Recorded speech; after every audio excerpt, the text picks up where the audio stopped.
Halo Smapres, mari kita belajar bersama mengenai sistem gerak pada manusia. Halo Sobat Smart, kita mengetahui pada setiap hari aktivitas kita sehari-hari dibantu oleh rangka dalam tubuh. Tahu nggak sih apa yang kita mempelajari kali ini? Yang kita pelajari kali ini yaitu adalah tulang penyusun rangka manusia. Tulang atau kerangka merupakan jaringan tubuh yang kaku dan terdiri atas jaringan sel-sel tertanam dalam antar sel keras yang berlimpah. Tulang tersusun dari dua komponen yaitu kalsium, fosfat, dan kolagen. Tanpa tulang, pasti tubuh kita tidak bisa berdiri tegak. Tulang mulai berbentuk sejak kita masih bayi dalam kandungan, berlangsung terus-menerus sesuai dengan pertumbuhan. Seperti pada gambar, yaitu telah dijelaskan bahwa tulang, rangka merupakan pengertian masing-masing. Kita bisa mengetahui adalah jenis-jenis rangka, yaitu di mana berdasarkan letaknya, skeleton dan juga ada endoskeleton. Rangka yang terletak di antara tubuh makhluk hidup, contohnya itu pada invertebrata seperti belalang. Dan endoskeleton, yaitu ada rangka yang terdapat di dalam tubuh makhluk hidup, contoh pada seluruh makhluk hidup. Fungsi rangka yaitu ada beberapa. Yang pertama, sebagai alat gerak pasif. Dan yang kedua, yaitu menegakkan dan menopang tubuh, seperti pengertian pada tulang dan rangka.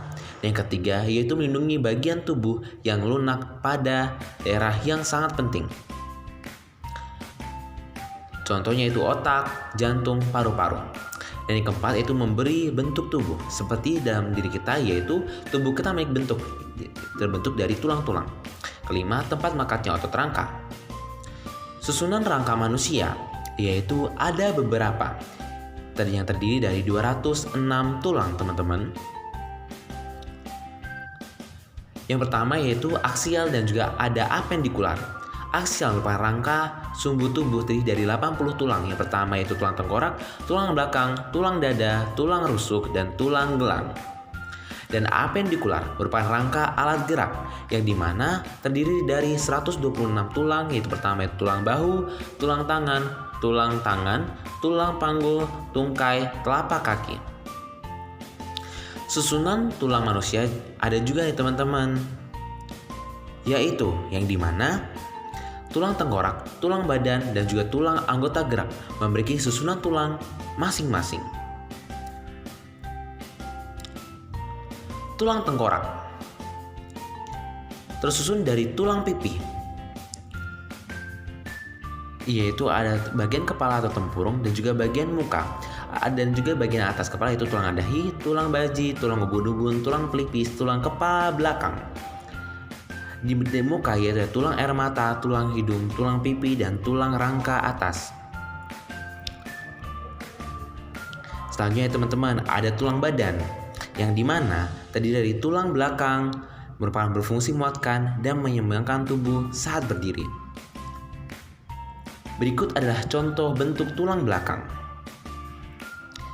Dengan 7 ruas tulang leher, 12 tulang punggung, 5 ruas tulang pinggang, dan 5 ruas tulang kelangkang. Dan juga 4 ruas tulang ekor. Selanjutnya yaitu tulang dada dan rusuk, terdiri dari tulang dada hulu, tulang dada badan, tulang pada taju padang, dan tulang ini berfungsi melindungi organ jantung dan paru-paru dari gesekan.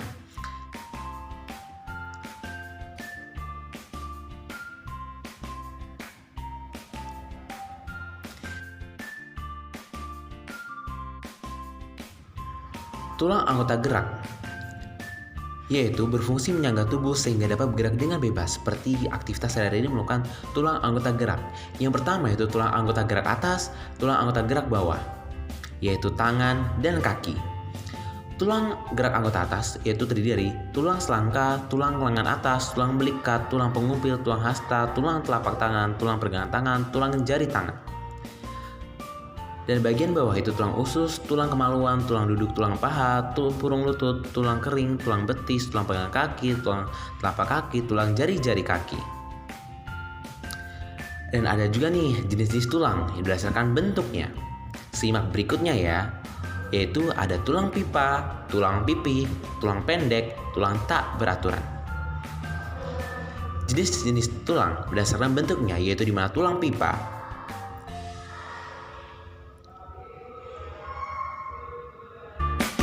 yaitu disebut dengan epifisis, yaitu di mana tulang rawan, dan ada metafisis terdapat pada tulang pipa, dan juga ada diafisis yaitu pada lemak pada tulang.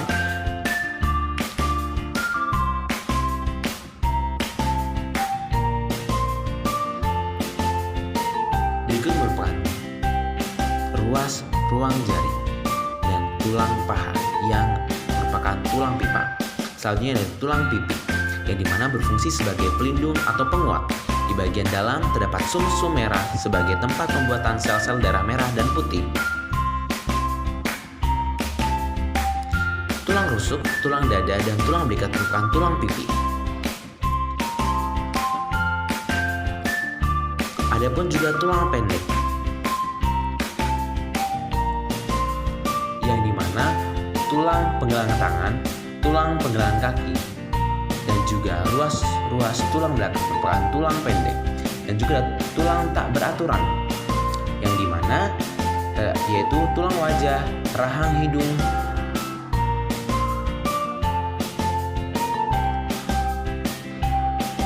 nah sobat smap, ada juga nih tulang rawan dan juga tulang keras yang dimana tulang rawan yaitu kartilago yang tersusun dari jaringan ikat berserabut tebal, matris yang elastis, dan sel tulang rawan kondrosit yang terletak dalam rongga kecil atau jakuna. Seperti pada gambar berikut ya, tolong disimak dengan baik-baik agar kita memahami. Yaitu adapun juga tulang rawan bersifat kuat dan lentur.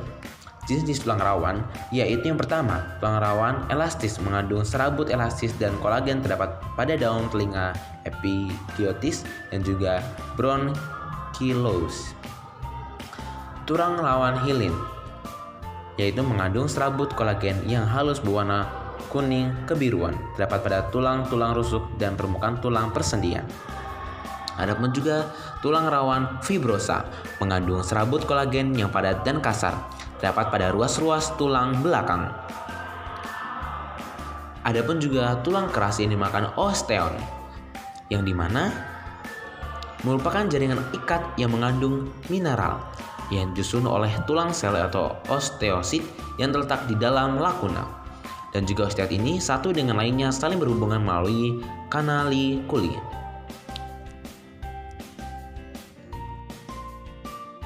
Nah, jenis tulang keras yaitu ada beberapa. Yang pertama yaitu tulang kompak dan tulang spons atau bunga karang. Tulang kompak ini terdapat sistem Haffrus yang mengandung zat kapur, fosfat, dan serabut kolagen.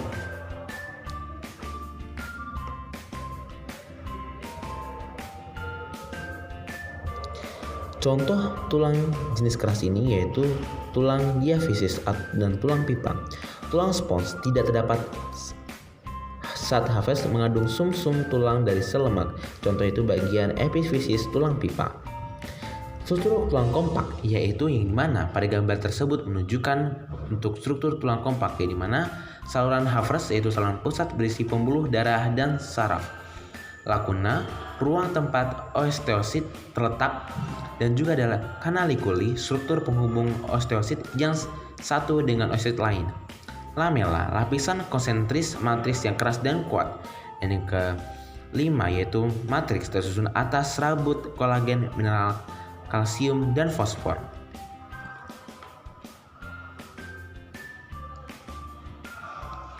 Nah, sebab perlu kalian tahu ini bahwa dalam saat kita masih bayi, tulang rawan hilin pada saat kita masih janin dan menjadi tulang keras. Ossifikasi yaitu proses pembentukan tulang yang dimana kartilago hyaline dan juga terbentuk menjadi pusat ossifikasi primer.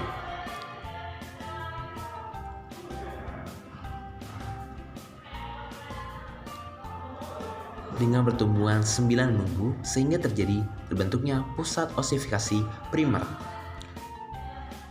Pada ini juga akan terbentuknya tulang spons mulai terbentuk pada masa jangka 3 bulan dan selanjutnya saat lahir.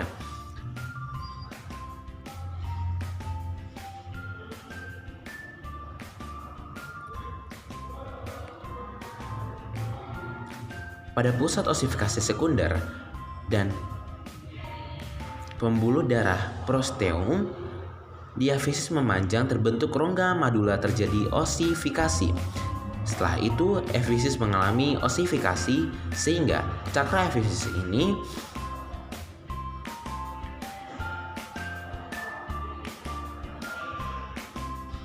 dan tulang spons pada tulang yang telah mengalami osifikasi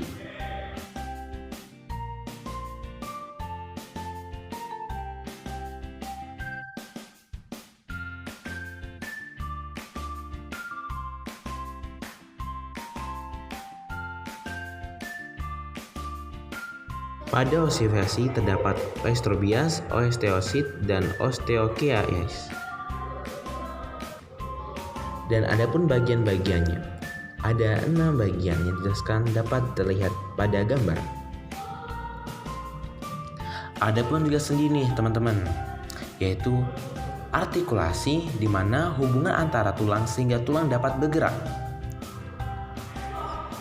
Jenis-jenis sendi berdasarkan geraknya, di mana sinartrosis yaitu sendi mati, amefiartrosis yaitu sendi kaku, diartrosis yaitu sendi gerak. Sinartrosis atau sendi mati, yaitu di mana persediaan yang tidak memungkinkan jadinya pergerakan. Sinartrosis yaitu di mana sendi yang dihubungkan dengan jaringan ikat serabut padat. Dan sinkrodosis yaitu di mana persediaan oleh tulang rawan kartilago hialin yaitu tulang amfiartrosis yaitu sendi kaku, di mana persediaan yang memungkinkan terjadinya sedikit gerakan. Karena hubungan antar tulang ini dihubungkan oleh kartilago yaitu tulang rawan, pada gambar tersebut yaitu tulang betis, tulang kering merupakan sendi kaku. Yang selanjutnya yaitu sendi gerak yaitu diartrosis, yang dimana persediaan yang memungkinkan terjadinya gerakan tulang secara leluasa karena dihubungkan oleh ligamen jaringan berserabut berupa pita elastis sehingga tulang dapat digerakkan. Bagian-bagian sendi gerak yaitu di mana ruang synovial yang berisi cairan synovial sebagai pelumas. Yang kedua ada ligamen berupa jaringan ikat yang menghubungkan kedua ujung tulang. Yang ketiga yaitu kapsul sendi merupakan lapisan serabut yang menyubangi rongga sendi. Yang keempat yaitu tulang rawan hialin melindungi kedua ujung tulang. Adapun juga jenis-jenis diartrosis, yaitu sendi putar yang memungkinkan terjadinya gerakan memutar, itu contoh persediaan antara tengkorak dan tulang atlas. Dan yang kedua yaitu sendi peluru yang dimana terjadinya gerakan ke segala arah, yaitu tulang atas dan juga gelang bahu. Sendi engsel yang memungkinkan terjadinya gerakan ke satu arah, yaitu contohnya persediaan pada siku dan lutut. Dan yang keempat yaitu ada sendi pelana yang terjadinya gerakan kedua arah, contohnya yaitu ibu jari dan tulang telapak tangan.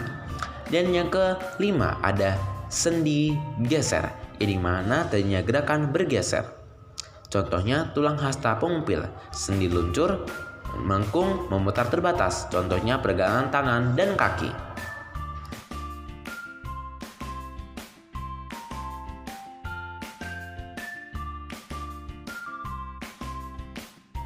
Nah, sobat smart tadi itu merupakan sistem gerak pada manusia. Nah, selanjutnya kita telah mengetahui sistem gerak, pasti ada pun gangguan-gangguan pada rangka tubuh. Yang dimana gangguan fisik berupa faktura yaitu patah tulang dan fisura retak tulang. Nah, makanya itu kita harus hati-hati pada rangka kita.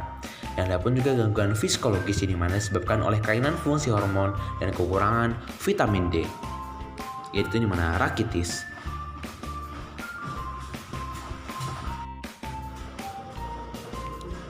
dan juga osteoporosis yang dimana kekurangan vitamin D. Dan juga ada nekrosis.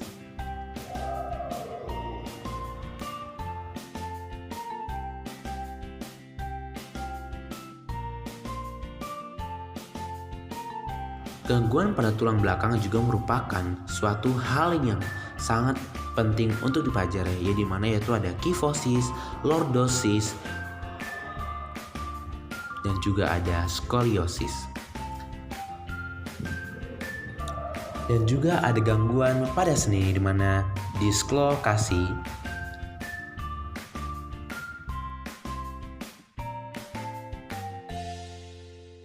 dan ada pun ankylosis.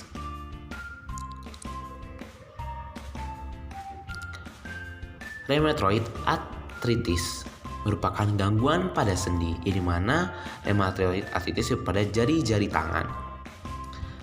Tips untuk menjaga kesehatan tulang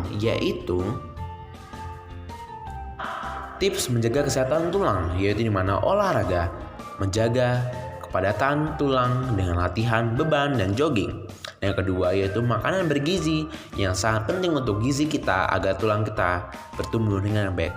Yang ketiga ada sinar matahari yang akan menambah vitamin D untuk membantu penyerapan kalsium. Yang keempat, tidak berminum alkohol dapat menghalangi penyerapan kalsium dan aktivasi vitamin D. Dan yang keempat, minum suplemen kalsium untuk memenuhi 100% kebutuhan kalsium harian. Nah, sobat semap, tadi kan kita belajar mengenai gerak pada manusia dan juga sendi. Nah, kalian tahu nggak sih bahwa setiap hari itu kita memiliki aktivitas, dan aktivitas itu kita memerlukan otot untuk bergerak. Nah, di sini saya akan menjelaskan mengenai otot-otot pada manusia. Tahu nggak sih guys, bahwa otot itu sangat penting dalam diri kita dan tubuh kita, karena itu merupakan faktor penting untuk kita bergerak. Berikut ada struktur otot. Otot merupakan alat gerak aktif untuk berkontraksi, memendek, memanjang, atau relaksasi kembali ke ukuran semula dengan menyusun 40% berat tubuh. Adapun sifat-sifat otot yang pertama adalah kontraktibilitas, kemampuan otot memendek dan menegangkan. Ekstensibilitas yaitu kemampuan otot untuk memanjang, elastisitas kemampuan kekenyalan otot, irritabilitas kepekaan terhadap rangsang. Adapun juga jenis-jenis otot yaitu otot polos, otot lurik, otot jantung.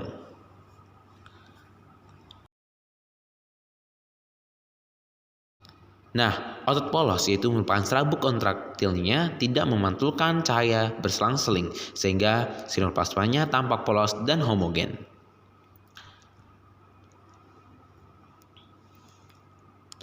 Otot polos terdapat pada lambung, usus, dan organ-organ dalam tubuh seperti pembuluh darah dengan mempunyai persarafan otonom, artinya bekerja tidak di bawah kesadaran dan kontraksinya lambat, cukup lama, dan tidak cepat lelah.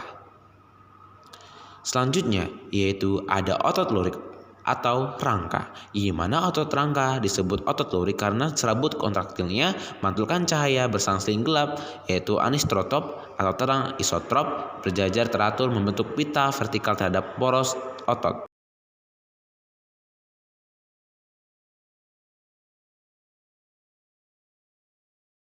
Otot lurik biasanya melekat pada rangka, bisep, trisep, lidah, bibir, kelopak mata, dan diafragma. Otot lurik bekerja di bawah kesadaran sehingga disebut otot volunter. Kontraksinya cepat, kuat tetapi cepat lelah. Selanjutnya yaitu ada bagian-bagian otot lurik yang dimana tendon dan juga serabut merupakan jaringan yang kuat dan lihat yang terdapat pada ujung-ujung otot. Contoh pada gambar tersebut merupakan otot tendon yang dimana terdiri dari origo yaitu tidak bisa digerakkan dan juga di bawahnya inserio tidak digerakkan. Selanjutnya yaitu ada bicep memiliki 2 tendon dan ada tricep dengan 3 tendon. Serabut yang memiliki bagian gelap dan terangnya memberikan penampakan seperti lurik. Contoh pada gambar tersebut terlihat bahwa serabut yang dimiliki otot lurik. Dengan di ujungnya itulah aktin.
Adapun cara kerja otot yang dimana ada prakontraksi, kontraksi, dan juga relaksasi. Adapun juga ada mekanisme kerja otot, yaitu ada kontraksi,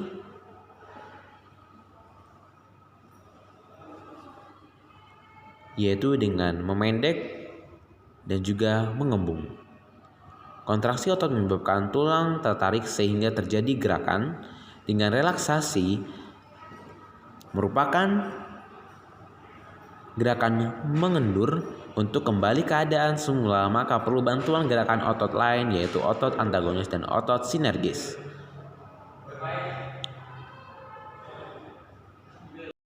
Nah, sobat maaf, ada pun juga nih mekanisme kerja otot.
Nah, pada gambar tersebut dapat dijelaskan pada kalimat berikut ini.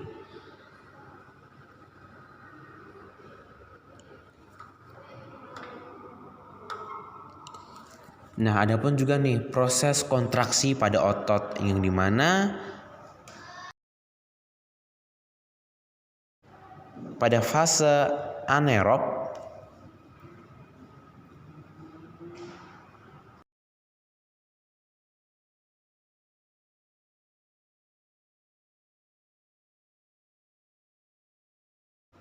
dengan kreatin fosfat ditambah ADP dengan menghasilkan kreatin plus ATP dan ATP dengan ADP plus energi dan juga ADP dengan AMP plus energi dengan proses relaksasi yang terdiri dari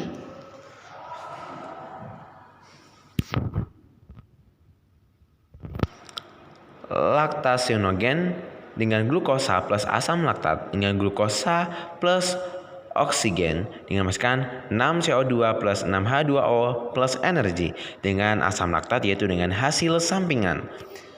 Adapun juga kelelahan dalam otot untuk tubuh dengan terus bekerja terus-menerus, maka otot juga dapat mudah lelah.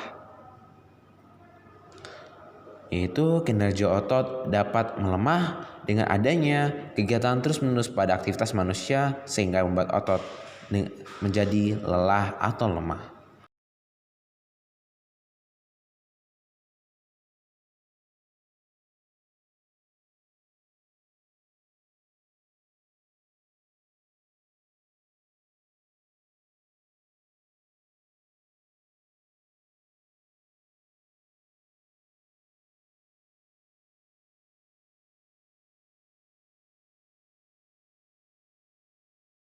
Sifat gerak otot yaitu sinergis dan juga ada antagonis. Otot sinergis, pasangan otot yang bekerja sama-sama dengan tujuan yang sama, yaitu otot-otot antar tulang rusuk yang bekerja sama ketika menarik napas seperti pada gambar. Kontraksi otot pronator teres quadratus yang bekerja sama melengkupkan tangan. Relaksasi otot pronator teres quadratus dalam melentangkan telapak tangan. Otot antagonis yang dimana pasang otot yang bekerjanya saling berlawanan. Nah, jika otot bisep berkontraksi, maka otot tricep dan relaksasi sehingga lengan akan bergerak ke atas. Seperti pada gambar berikut, jika otot bisep relaksasi dan otot tricep berkontraksi, maka posisi lengan akan kembali ke keadaan semula atau lurus.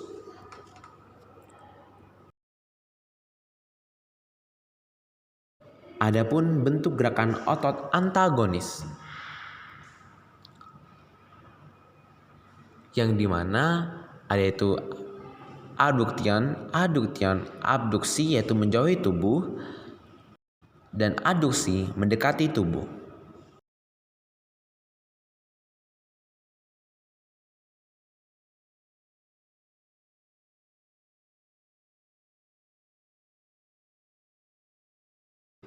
Dan yang ketiga yaitu ada supinasi yaitu melentangkan, dan juga pronasi yaitu menelungkupkan. Dan yang keempat yaitu fleksi atau menekuk, dengan lawannya itu ekstensi meluruskan. Nah, adapun juga nih inversi yaitu memutar ke dalam, dan juga ada eversi memutar keluar. Gangguan otot tubuh yang dimana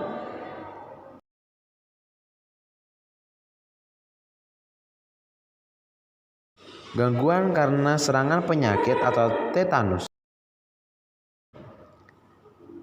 Dan yang kedua ada atrofi otot, yaitu kita bisa yaitu dari mempunyai otot yang normal sehingga badannya menjadi mengecil.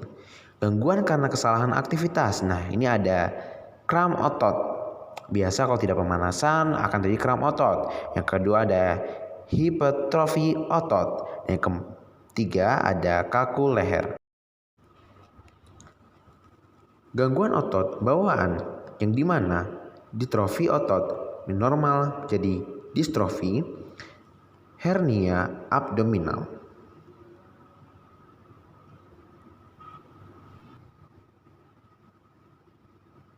Terima kasih telah menyaksikan video saya dan teman-teman saya.